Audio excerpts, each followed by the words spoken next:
ভিডিওটি junior homeopathic চিকিৎসক বন্ধুদের দেখানোর জন্য এবং শেখানোর জন্য।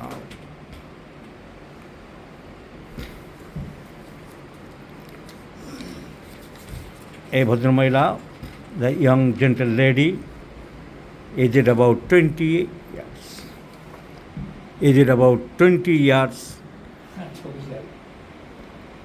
Aged about 20 years. Suffering from various problems. Corn in the right soul.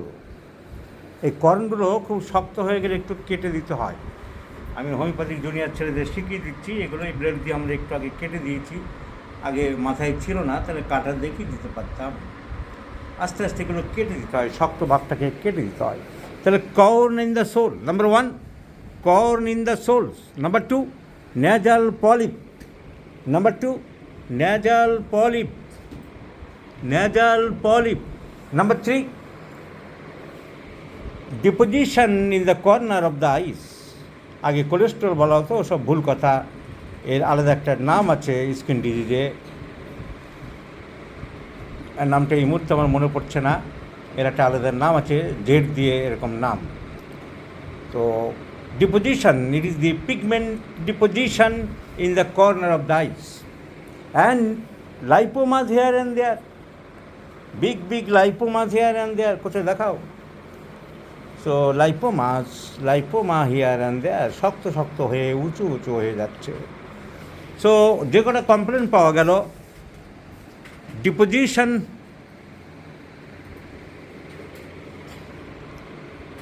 at the upper part of the medial corner of eyes, lipoma here and there, corn in the soles, nasal polyp, all are indicates psychotic myasthenia. All are growths. All are belongs to sycotic miasm. তার সাথে family হিস্ট্রিতে আমরা পেলাম asthma, grandfather suffered from asthma. তার সাথে পেলাম past history, vaccination, cat bite, anti rabies vaccine দেওয়া হয়েছে। তাহলে সমস্ত সিমটমটাই সাইকোসিস। ভ্যাকসিন পড়েছে, বংশে হাঁপানি আছে, আর এর যে কটা রোগ দেখা দিয়েছে সব কটা growth tendency. So definitely the patient is psychotic. আমি মায়োজম মানি না। অনেক সময় ফেসবুকে লিখছে, যেসব গরু ছাগল লিখছে, যাদের বোধ শক্তি নেই, এই তো হ্যানিম্যানে মায়োজম মানি, স্বীকার করলাম। কিন্তু মায়োজম নিয়ে কচকচানি নয়, মায়োজম নিয়ে লাফালাফি নয়, মায়োজম নিয়ে বলতে বলতে লেকচার দিতে প্যান্ট খুলে যাচ্ছে, প্যান্ট আবার টেনে টেনে উপরে তুলব, তা নয়। হ্যানিম্যান মায়োজম মানে বলেছে সাইকোটিক মায়োজম, গনোরিয়া, আঁচিল, সিফিলিস মায়োজম, সিফিলিসের ঘা। এই সম্বন্ধে আর কিচ্ছু বলেনি। বলেছে তার মেন ওষুধ হচ্ছে থুজা আর নাইট্রিক অ্যাসিড আর মার্কুরিয়াস, এছাড়া আর সব শরিক বলে উনি মনে করেন। বলছে হাজার হাজার বছর ধরে বিভিন্ন রকম চর্মরোগ চাপা পড়তে পড়তে উনি কুষ্ঠকে বলেছেন। এখন আমরা সেই লেপ্রোসি বা কুষ্ঠকে মানি না, ওটা চাপা পড়েছে কি না। তো এই সব কারণেই কুষ্ঠ বা চর্মরোগ চাপা পড়ে বা ম্যাল চিকিৎসা হয়ে নানা রকম সমস্যার সৃষ্টি হয়েছে। তাই সব রোগগুলিই তো শরিক। আর আঁচিল জাতীয় গ্রোথ হলে সাইকোটিক, আর সিফিলিসের ডিস্ট্রাকশন ঘা হলে সিফিলিস। যে সিফিলিস উনি বলেছেন সেই সিফিলিস এখন আর হয় না, পাওয়া যায় না। সিফিলিস রোগের কথা বলেছেন, তাহলে তো সিফিলিস মায়োজম এখন নেই বলতে গেলে। সিফিলিস হয়েছিল, তার ছেলে মেয়ে হচ্ছে, সে বহুদিন আগেই উঠে গেছে সেই সিফিলিস। সভ্যতার বিকাশের সাথে সাথে মানুষ যখন সেক্সুয়াল লাইফকে কন্ট্রোল করতে শিখেছে, কন্ডম আবিষ্কার হয়েছে, তো সে সিফিলিস তো আর নেই। তাহলে হ্যানিম্যানের সিফিলিস মায়োজম তো বাদ চলে যাওয়ার কথা। ওনার বই যারা পড়েছে, হ্যানিম্যানের এখন মুশকিল হচ্ছে হ্যানিম্যানের অরিজিনাল লেখা কেউ পড়ে না।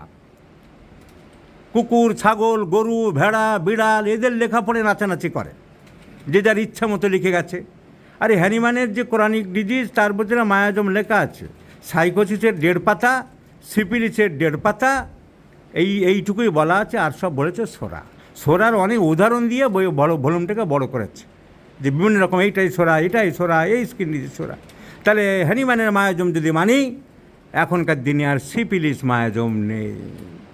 এ কথা বললে আবার কিছু কুকুর ছাগলের লাফালাফি আরম্ভ হবে, যাদের বোধ নেই, বিচার নেই, শক্তি নেই, ক্ষমতা নেই, পড়াশোনা নেই, মেধা নেই। হ্যানিম্যান পরিষ্কার বলে গেছে যে সিফিলিস মায়াজম মিন সিফিলিটিক ডিজিজ, তার ওষুধ কিন্তু মার্কুরিয়াস। তাহলে এখন মায়াজম, হ্যানিম্যানের মতো মায়াজম মানতে গেলে দুটি, সোরা এবং সাইকোসিস। সাইকোসিসের দুটি পয়েন্ট বলেছিলেন, গনোরিয়া এবং আঁচেল। গনোরিয়া নেই, গনোরিয়া এখন কার হয় কিছুই দেখা যায় না। ওই একই কারণ, মানুষ সংযত লাইফ লিড করতে শিখেছে, যাত্রার সাথে মেলামেশা করে না, একজনের থেকে আরেকজনের সংক্রমিত হয় না, প্রশ্নই ওঠে না।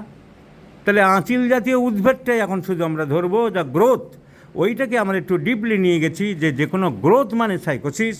আর সিফিলিস রোগ না থাকলেও সিফিলিস লাইক ডিস্ট্রাকশান, আমরা সেই রকম গ্রুপের ওষুধ দিই যেসব ওষুধগুলো পরীক্ষা করার সময় ডিস্ট্রাকশান হয়েছিল, ক্ষত করতে পারে, সহজে সারতে চায় না, ঘা ভিতরে ঢুকে যেতে পারে, অস্টিওমাইলাইটিস, ক্যান্সার ঘা চলে যাচ্ছে, বেড সোর্স, আলসার্স। তো সেইগুলোর উপর যেসব ওষুধগুলো কাজ করে, মার্কুরিয়াস, মেজেরিয়াম, সিপিলাইনাম, আর্সেনিক, অরামমেট, এগুলো আমরা সিপিলিটিক ওষুধ হিসাবে ভাবি। কিন্তু তার মানে এই নয় যে এই ওষুধগুলো দিতে হবে, আমার তো লক্ষণ লাগবেই। তাহলে আমি একটু বলি যারা আমরা, যে লক্ষণ ছাড়া হোমিওপ্যাথি চলবে না। তাহলে লক্ষণ মেলালেই তো মায়াজম মিলে যাচ্ছে। আমার অরামমেটের সিমটম না থাকলে তো আমি দিতে পারছি না, আমার মার্কুরিয়াসের সিমটম না থাকলে তো আমি দিতে পারছি না। তো সিমটম মেলানো মানেই মায়াজম মেলানো, সিমটম মেলানো মানেই মায়াজম অটোমেটিক মিলে যাবে। তো this girl representing the psychotic miasm, antipsychotic ওষুধ দিতে হবে। তার মধ্যে দেখা যাচ্ছে আরও আছে সাইকোটিকের, যদি আমরা ধরি, নেইলস আর ব্রিটেল, নখগুলো ভেঙে ভেঙে যাচ্ছে, খারাপ হয়ে যাচ্ছে, nails R ব্রিটেল, introverted. So considering other symptoms, I do like to prescribe T. occidentalis. So T. occidentalis is the choice of medicine. T. occidentalis এর অন্যান্য সিমটম খুব বেশি নেই, কিন্তু একদম strong psychotic. So I like to prescribe T. occidentalis in 50 millisieverts scale of potency. এই T. occidentalis দিয়েছে ওর বাবা, যে গ্রামীণ হোমিওপ্যাথ। কোথায় প্র্যাকটিস করেন?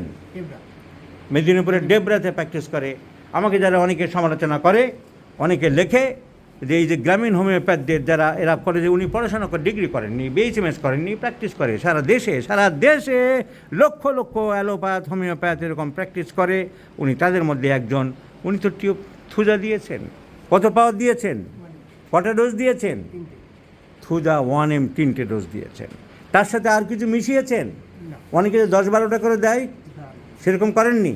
কিন্তু আমাদের হসপিটালে বসে মাস্টাররা 10-12টা করে দিচ্ছে, BHMS পাস করে 15-20টা দিচ্ছে। আমার কাছে প্রেসক্রিপশন, আমি তো অনেক দেখাচ্ছি, রোজ দেখাচ্ছি। সেই দেখি মাইন্ডওয়ালা একটা অনেক নানান রকম সব দিচ্ছে। ক্যালকাটা হোমিওপ্যাথিকের গাইনির এক প্রফেসর 5টা-7টা করে দিচ্ছে ওপেন। আমার কাছে বহু প্রেসক্রিপশান এসছে। তাহলে যারা সমালোচনা করেন, যেদেরকে আপনি চেম্বারে রাখেন, এরা আনেন, প্রশ্রয় দেন, কী উত্তর দেবেন? এই তো লোকটা গ্রামীণ হোমিওপ্যাথ, থুজা 1M 3 ডোজ দিয়েছে, সেই থুজাই আমি প্রেসক্রিপশন করলাম। His prescription is right. তবু সে নিজেকে কনফার্ম করার জন্য নিয়ে এসেছে। কটা BHMS ছেলে কনফার্মেশন করার জন্য নিয়ে আসে, 10টা-12টা করে চালিয়েই যাচ্ছে সমানে, মশলামুড়ি চালিয়ে যাচ্ছে, ব্যানার্জি কোম্পানির ওখানে গিয়ে চাকরি করছে। তো সুতরাং এই সব বুজরুকি কথা বলে লাভ নেই। আমার যা করার আমি করব, আমার যা বোঝার আমি বুঝেছি। বুজরিকওয়ালায় আমেরিকায়, জার্মানিতে অনেক ছিল, কিন্তু বনি হোসেন একজনই হয়েছিল। বুজরিকওয়ালা এদেশে অনেক ছিল, কিন্তু নীলমণি ঘটক একজনই হয়েছে। তারা কেউ কলেজের পড়াশোনায় করেনি। সুতরাং হোমিওপ্যাথিতে ম্যাথমেটিক্যাল নলেজ নিয়ে, দর্শনের নলেজ নিয়ে, কারেক্ট ওষুধ একটা সময় একটা মাত্র ওষুধ কেউ বাড়িতে বসে প্র্যাকটিস করেও করতে পারে। যদি তার অ্যানাটমি, ফিজিওলজি, সার্জারি, মেডিসিনের নলেজ না থাকে, অসুবিধায় পড়বে। অন্যদিকে রোগীকে রোগ সম্বন্ধে বলতে অসুবিধা হবে, যা হয়ে থাকে। প্রগনোসিস কী, ম্যানেজমেন্ট কী, সেটা বলতে পারবে না। কিন্তু ঔষধ সিলেকশন করতে হোমিওপ্যাথিতে খুব একটা অসুবিধা হয় না। তো এরা যদি হোমিওপ্যাথি ভালোবাসে, এরা যদি হোমিওপ্যাথি চর্চা করতে চায়, এক সময় একটি মাত্র ওষুধ দিয়ে হোমিওপ্যাথিকে বাঁচিয়ে রাখতে চায়, সে উদ্যোগকে আমি ছোট চোখে দেখি না, সে উদ্যোগকে আমি চালিয়ে যেতে চাই। তার কারণ হোমিওপ্যাথি বাঁচুক, লং লিভ হোমিওপ্যাথি। আজকাল হোমিওপ্যাথি শিক্ষা ব্যবস্থা এদেশে যা হচ্ছে তাতে তো অদূর ভবিষ্যতে হোমিওপ্যাথি থাকবে না। কলেজে 5টা 7টা করে ছেলে ভর্তি হচ্ছে, কোনো কলেজে 3টে, ভর্তি নেই, সিট নেই। যেসব কলেজগুলোতে 150, 200, 250, 300, 2টো ব্যাচ, 2টো শিফট, সেখানে কটা ভর্তি হয়েছে? নাকি খড়গপুরে নাকি শুনলাম 3টি ছেলে ভর্তি হয়েছে, মেট্রোপলিটনে 5টা ছেলে, ওখানে 10টি ছেলে। সুতরাং হোমিওপ্যাথি বাঁচাতে গেলে আমি যে পদ্ধতি নিয়েছি, এইভাবে জেনুইন হোমিওপ্যাথি, মশলামুড়ি নয়, খাঁটি হোমিওপ্যাথি আমি তৈরি করার চেষ্টা করছি। তার জন্য ডিগ্রির দরকার নেই, প্র্যাকটিস করবে, পারবে, আইনও হবে, পুলিশ ধরবে, সেটা গভর্নমেন্টের ব্যাপার। সে তো শিখছে, নিজের অন্তত জ্ঞান অর্জন তো করে রাখুক, এটুকু আমি চাইছি।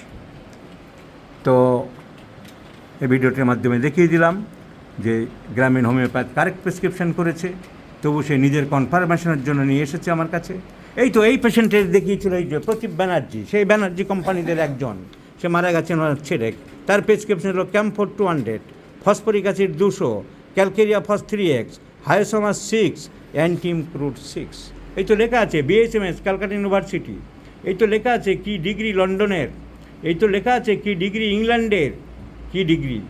এই সমস্ত তো ওই ফলস ডিগ্রি ওখানকার, মানে ওই তো 2 মাসের 15 দিন এরকম থাকে নাম, সামার কোর্স, মনসুন কোর্স, 15 দিনের নাটক। অফিসিয়ালি গভর্নমেন্টের হোমিওপ্যাথি নেই, MBBS পাস না করলে সেখানে হোমিওপ্যাথি পড়তে দেয় না। এই তো লেখা আছে আমাদের doctor BN Chakraborty, renowned respected physician, তার পুত্র ডক্টর রথিন চক্রবর্তীও দেখেছেন। উনি দিয়েছেন পয়জন নাট 6, ব্রিমস্টোন 6, গ্রাফাইটিস 200। কিন্তু hour choice, my choice, this village homeopath choice is Thuja, and I do believe Thuja is the right choice of medicine, right selected medicine for this young gentle lady.